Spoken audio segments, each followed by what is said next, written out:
사실 제 목표가 3천만 원이었던 이유는 단순했습니다.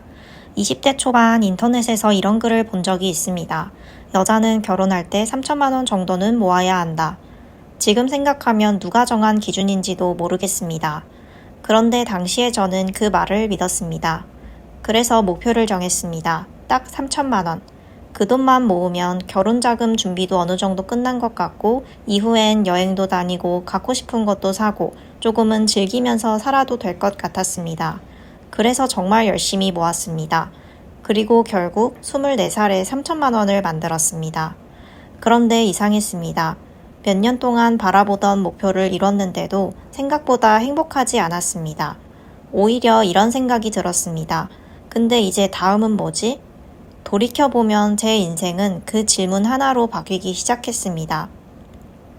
사회생활을 시작한 뒤 제 가장 큰 관심사는 돈을 모으는 것이었습니다.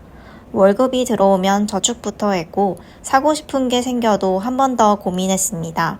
친구들이 여행을 가도 저는 통장 잔고를 먼저 생각했습니다. 그때의 저는 돈을 잘 모으는 사람이 되고 싶었습니다.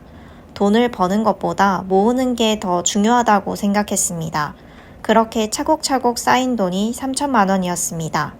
그리고 저는 그 돈이 제 인생의 첫 결승선이라고 생각했습니다. 하지만 목표를 달성하고 나니 예상하지 못했던 감정이 찾아왔습니다. 불안감이었습니다. 분명 예전보다 돈은 많아졌는데 미래에 대한 걱정은 그대로였습니다. 3천만 원이 생겼다고 해서 당장 직장을 그만둘 수도 없었고 경제적으로 자유로워진 것도 아니었습니다.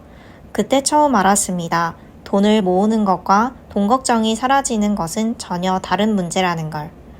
마침 그 시기에 지금의 남편을 만났습니다. 당시 남편은 대학생이었고 부동산을 전공하고 있었습니다. 그리고 투자에 관심이 정말 많았습니다. 주식 이야기, 부동산 이야기, 경제 이야기, 만나면 늘 이런 대화를 했습니다. 솔직히 처음에는 잘 이해하지 못했습니다. 제 기준에서 돈은 모으는 것이었기 때문입니다. 그런데 남편은 전혀 다른 이야기를 했습니다. 돈을 모으는 것도 중요하지만 결국 돈이 일하게 만들어야 한다고요. 그 말은 꽤 충격적이었습니다. 저는 한 번도 그런 방향으로 생각해 본 적이 없었으니까요. 그때부터 조금씩 경제 공부를 시작했습니다. 경제 뉴스도 보고 투자 관련 책도 읽고 주식에도 관심을 갖기 시작했습니다.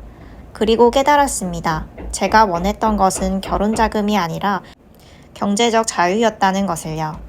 결혼 자금은 한 번 모으면 끝나는 돈입니다. 하지만 경제적 자유는 돈이 계속 일해야 가능한 일이었습니다. 그 사실을 알게 된 순간 돈을 바라보는 시선이 완전히 달라졌습니다.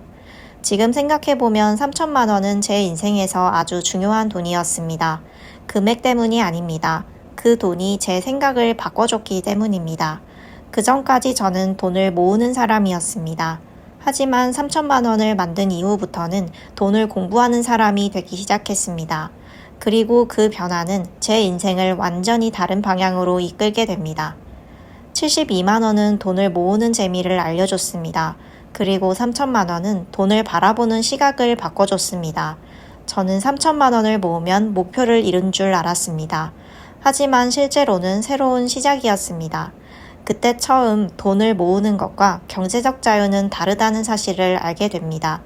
그리고 제 인생의 다음 단계는 바로 그 순간부터 시작됐습니다. 다음 영상에서는 1억 원을 모으고 전 재산을 걸었던 이야기를 해보겠습니다.